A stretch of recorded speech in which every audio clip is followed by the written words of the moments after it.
Hearts are starting to crack under the pressure, and a former Celtic hero says the title rivals should be worried.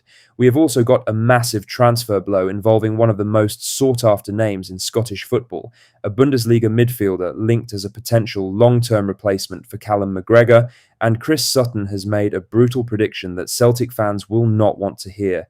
A big one today, let's get into it. But first, make sure you like this video and subscribe to the channel for more Celtic content. Despite a difficult season, Celtic are still in the hunt for both the Scottish Premiership title and the Scottish Cup, and former Rangers midfielder Kevin Thompson believes that fact alone should be sending a very clear message to Hearts and Rangers. Thompson spoke on BBC Radio Scotland and made a point that is hard to argue with. Celtic have not been at their best for large chunks of this campaign. Inconsistent performances, too many slow starts, and a lack of control in big moments have all been themes, yet somehow they are still there, 3 points off top spot, with games remaining against both title rivals at Celtic Park. Arne Engels completed his return at the weekend, and Alistair Johnston is closing in on a comeback too. Callum Osmond is also nearing fitness, which could give O'Neill genuine attacking options he has not had for months. Thompson told BBC Radio Scotland, "I suppose that's a worry for everybody else in the respect that they haven't been playing well and they are still in the hunt for 2 trophies. If I were a betting man, then I would bet Celtic would win against St Mirren in the Scottish Cup semi-final. Maybe even the players probably haven't hit the heights that we are used to seeing from a brilliant Celtic team. But they are still there, they are still hunting, they could still win a cup and league double, it could still be a good season for them."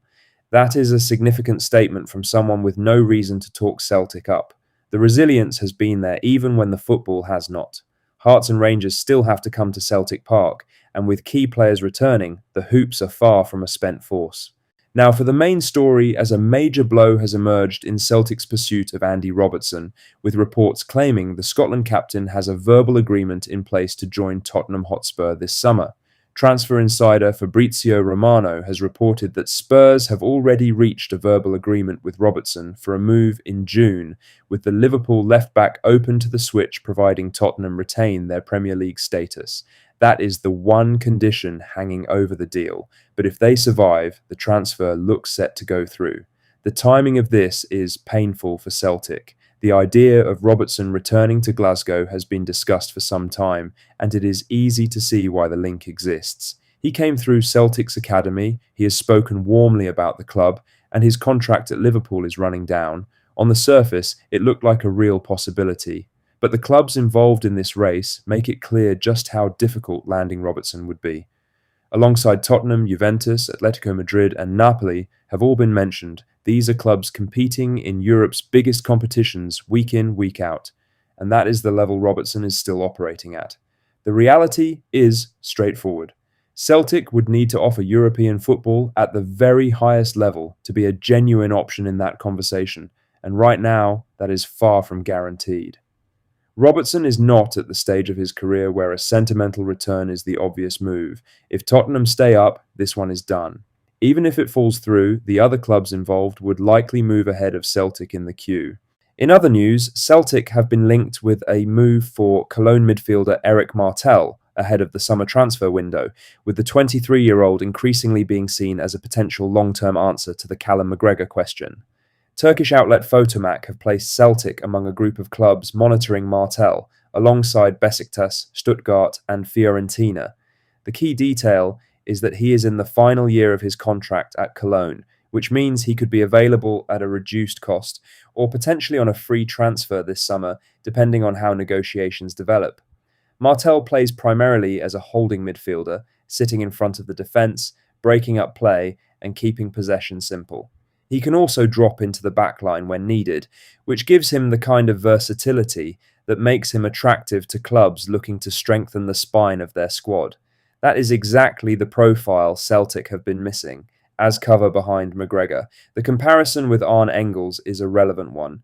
Engels likes to step forward and get involved higher up the pitch. Martell is more focused on positioning, screening and defensive work. That balance has not always been there when Celtic have tried to reshape their midfield, and it is a gap that has cost them in big moments this season. This looks like early interest rather than anything close to done. There are several clubs involved, and the player's decision will almost certainly hinge on the level of football being offered, but the type of player being linked gives a clear picture of where Celtic see a need heading into next season. In other news, Hearts manager Derek McInnes produced quite a moment in his post-match press conference after his side's 3-1 win over Motherwell at Tynecastle, and it has given Celtic and Rangers genuine encouragement about how the title race might finish. On paper, it looked like a comfortable win for the league leaders, but the game itself told a different story. Motherwell led early in the second half and created clear chances to extend that advantage. Hearts only really turned it in the final minutes through a penalty and a breakaway goal. It was not the display of a side cruising towards a title. When journalist Peter Martin asked McInnes whether a bit of luck plays a role in title-winning runs, the Hearts manager pushed back hard. He said, "Do you think we were lucky today? I'm asking you, do you think we were lucky today?" When told that Motherwell had squandered 3 good chances, he replied, "That's bad play on them. When you've won nothing, there have also been a lot of teams that have won a championship who have had to dig it out, get results, and find a way to win when the question is hanging over them. The question was hanging over our team today, and they've dragged themselves through it. The reaction tells its own story. This is a manager in first place behaving like someone under genuine siege, not one who feels in control. Hearts are finding ways to win, which is what matters. But they are not dominating, and the edge in McInnes' response suggests the pressure of leading the table is being felt in the dressing room. Celtic and Rangers will take notice." Lastly, Chris Sutton has delivered a brutal verdict on Celtic's title chances following the narrow win over St Mirren at Celtic Park on Saturday, and his reasoning is difficult to fully dismiss.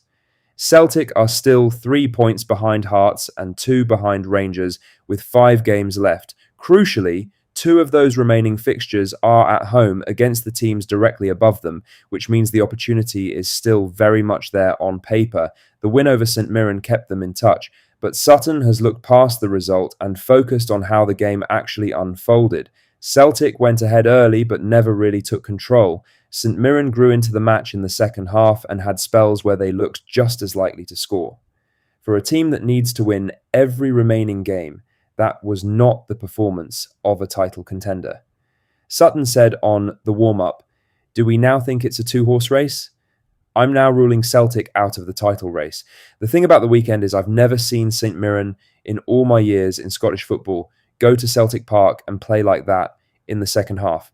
The reason Celtic cannot win the league is that they don't control games. They don't have that control. The midfield 3 that have started the last 2 games, I don't think they have the legs in there. Celtic cannot win 5 games. I don't think there's the fear factor from Rangers and Hearts going to Celtic Park anymore.